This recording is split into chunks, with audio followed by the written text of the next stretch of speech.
If you've recently gotten into videography and video editing, or maybe you've been in the game for a long time and you're thinking about making a change to your video editing program, well, you're in the right place. Today I'm going to talk to you about a program called Davinci Resolve 16. Davinci Resolve 16 is produced by a company called Blackmagic. Now, Blackmagic and Davinci Resolve have been in the color grading industry for many years and are known for some of the top Hollywood movies. Now, Davinci Resolve can be had as a free download or a paid-for version, which costs around $300. Now, I've used both quite a bit, and I can tell you there's not much difference between the two.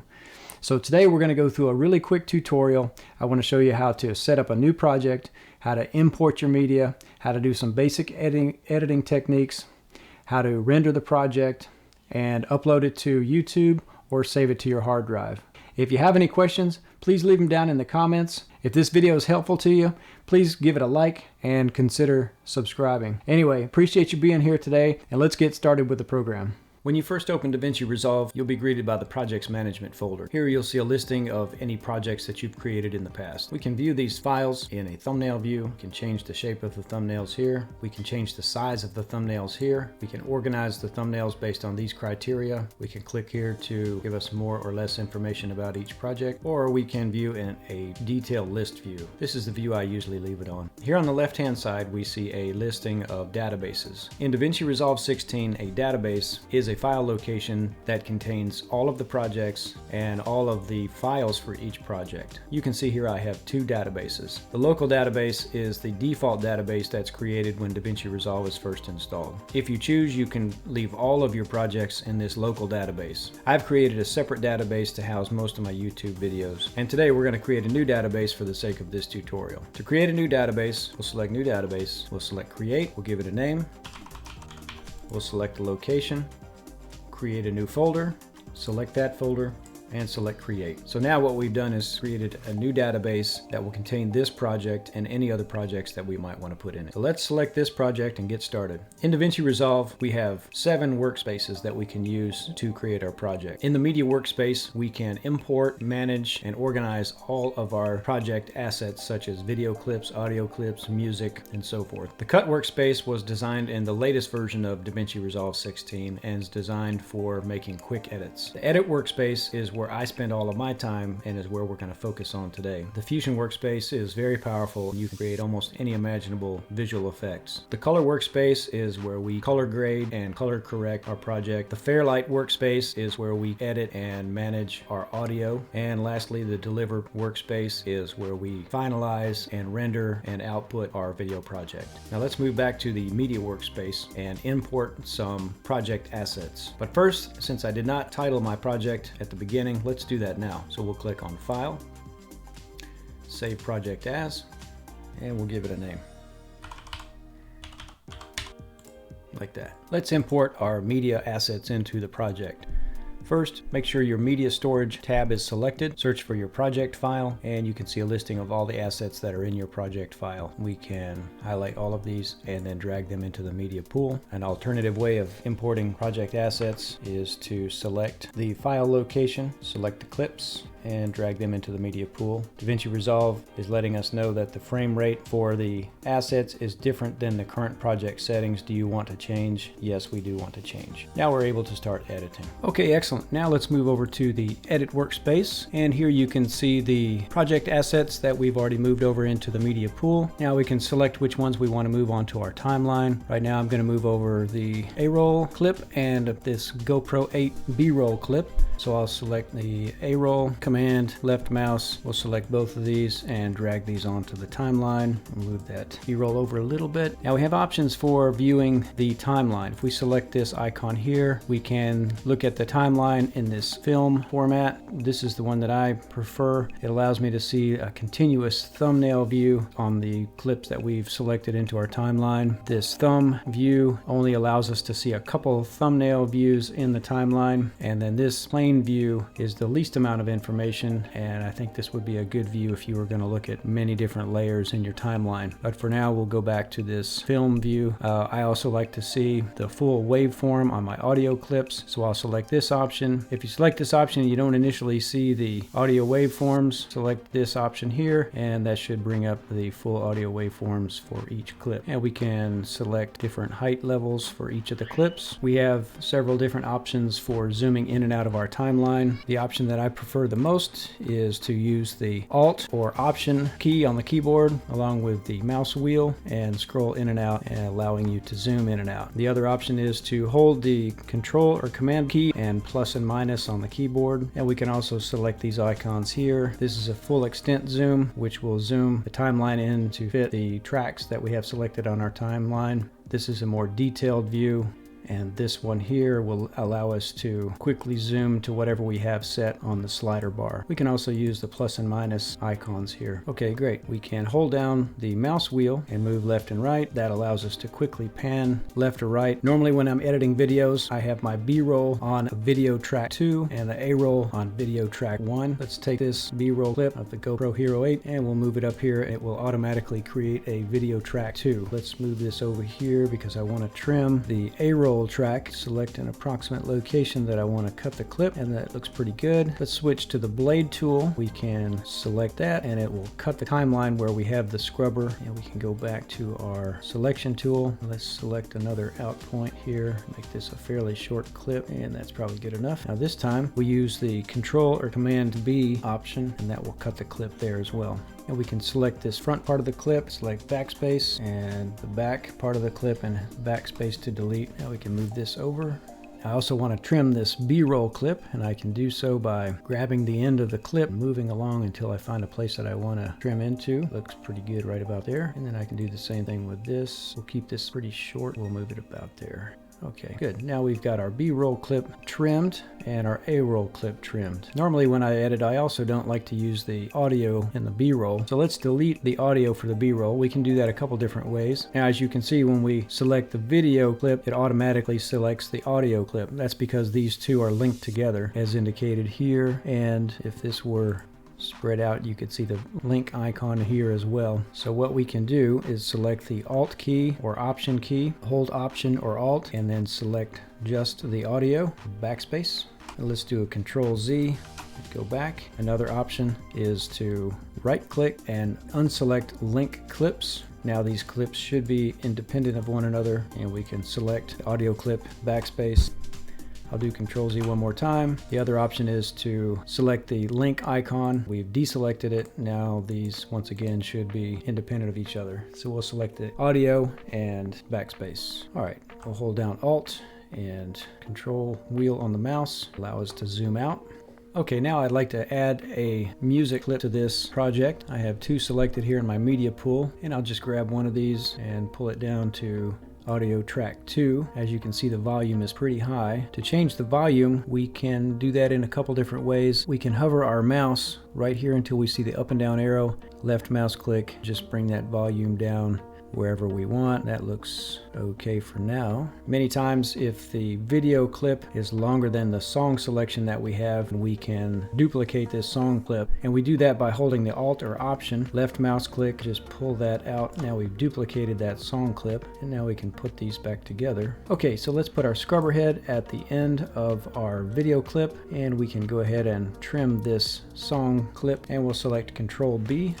And we just cut that clip there. Now we can backspace and delete the remaining portion of that audio clip. If we want to lock all of the clips on our timeline so that we're not able to adjust them down the timeline, we can select this icon here, which locks all of the clips, and we're still able to cut these clips, but we're not able to shift them horizontally. We'll unselect that. If we want to lock one track at a time, we can select the same icon over here, and now we're not able to move or cut the clip at all. Now, if we want to disable a clip from our timeline, we can do that with this film icon. You'll see that it's red with a little slash through it, and now this particular clip won't show up in our preview panel here, and we'll undo that. This icon here is our snapping tool, which comes in very handy. If you grab the scrub head and move it, once it gets close to the end of the clip or the beginning of a clip, it will automatically snap to the clip. Most of the time this is very handy. There are times when you don't want this, and you can unselect that, and now you can be a little more precise as you get closer to the end or the beginning of a clip. So you can turn that on or off as needed. Markers and flags can come in very handy, especially for a longer project. You can mark certain points of the timeline or certain points of the individual clip that you're working on. We can do that by either selecting whichever color we want. If you select a particular clip and select the marker, it will actually put a marker on the particular clip. And we can remove that. Double click, remove marker. We can also make notes to tell us what we need to do on this particular marker. The other option here is to Control or Command M, and we'll remove that marker. Flags work in a similar way. We can easily move all or some of the clips on our timeline. If we want to shift all of the clips, we can select all of them, and you'll notice the ones that are surrounded by red boxes, we are able to grab any of the clips and shift as we need to. Or if we want to select particular clips and linked clips, we can do the same with those. We can cut clips a couple different ways. We can move our scrubber head to a point that we want to cut the clips, and I'll trim these clips to match the first song clip. So move my scrubber head right here, and we can select Control B or Command B. That will cut these two clips, and we can move those out and move this song clip out. I'll do Control Z to back that up. The other option is to select the blade tool and once again cut those clips. Once we've cut those clips, we can select the clip, backspace, we'll delete the clips. Okay, now that we have our timeline a little bit more manageable, let's select our B-roll clip, and we'll select this drop down here, select transform. When we select transform, we're given these nodes. We can select any of these nodes with our left mouse button. We can zoom in or zoom out by dragging. We can select crop, which allows us to crop to any size that we want. If we want to zoom in on the view here, we can go up here and select 25%, which allows us to see more of the view here, or we can select fit. Another way of doing it is take your mouse wheel and just zoom in or out, and we'll leave it about 30%. When we drag this back down to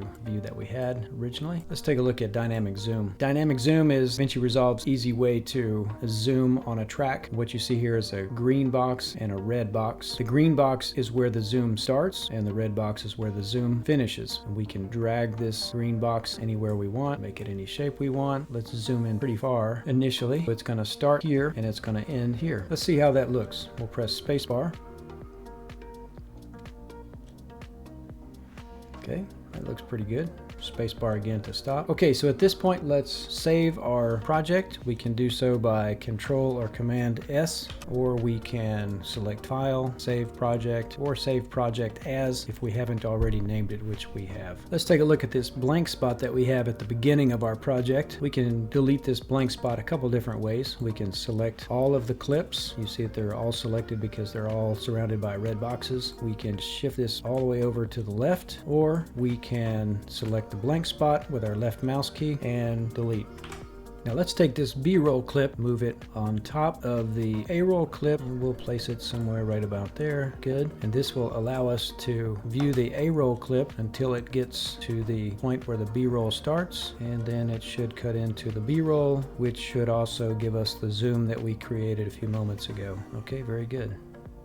Spacebar to stop. Okay, let's take our scrubber and move it over the B-roll clip. Now we can go up here to the inspector panel. We can change the opacity of the B-roll clip. Whatever you select here is going to change whatever clip you select down here. So in this case, we have the B-roll clip selected. So any changes we make right now is going to make changes to the B-roll clip. Let's move the scrubber head to the beginning of the clip, and we'll put the opacity around 50%. We'll set a keyframe here. We'll drag the scrubber head a little ways in. We'll move our opacity to 100% and set another keyframe, and we'll go back and play that. All right, very nice. We can also adjust the composite mode. Here we have normal set. We can select add, color, color burn, whatever we want there. We'll go back to normal. In the transform section, we can adjust the zoom. We can change our XY coordinates, slide this left and right, up and down, go back to 0, rotation angle, and we'll go back to normal here. We can flip the image.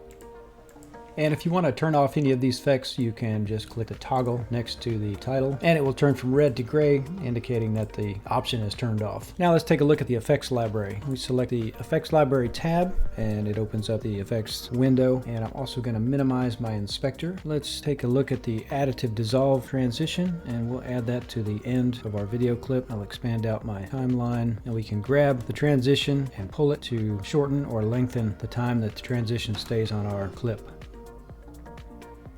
Okay, good. We can also head over to the inspector and adjust the duration and different aspects of the transition. Dissolve effect, set keyframes. I'll set this back to 0. And if we decide we don't want this transition, we can expand out our timeline, delete the transition, select it. It's got a red box, select delete, and that will delete the transition. Okay, now let's take a look at a title. And we can drag over a title to our clip. We'll put that above the B-roll clip here on video track 3, and we can let that play.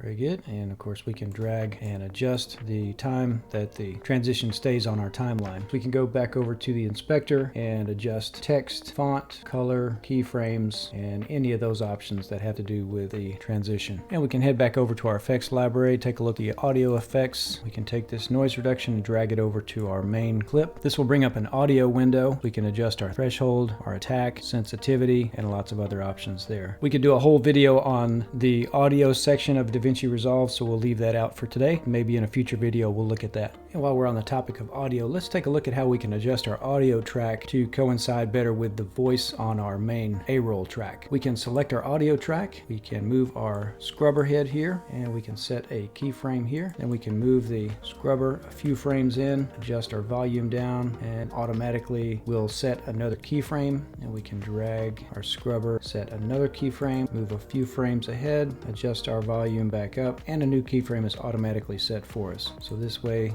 the volume will automatically decrease and increase as we have these keyframes set. In the inspector tab here, we can adjust all kinds of options with our audio. One thing to keep in mind with Davinci Resolve 16 is that it's fairly resource hungry in terms of your computer processing power, especially if you're rendering 4K video. One thing that we can do is to select Optimize Media. What we'll want to do is highlight the media assets, right click, and select Generate Optimize Media. After that's complete, you want to go to Playback and make sure Use Optimize Media, if available, is selected. Okay, very good. Now that you've got your project edited, it's time to move over to the Deliver tab. And in the Deliver tab, we have options such as Custom, YouTube, Vimeo, and others that we can use to render our project. We'll give our project a name, and we'll select a location. Very good. We can choose the resolution that we want to render in. We'll choose 1080p today. We can choose the frame rate and other options as well. We can also upload to YouTube directly. I'll leave that option off today. And then we can add to the render queue. At this point, we could also go back and edit other projects and add those to the render queue as well. So we'll just have this one today. And let's start rendering.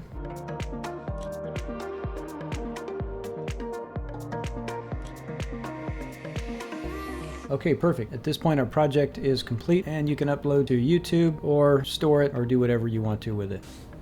Okay, folks, well, that was it. I hope you liked that. I hope it was helpful. If you have any questions for me at all, please feel free to leave them down in the comments section. And please hit that like button and subscribe. Hit that bell icon for future notification of videos. I appreciate you being here, and I'll see you in the next video.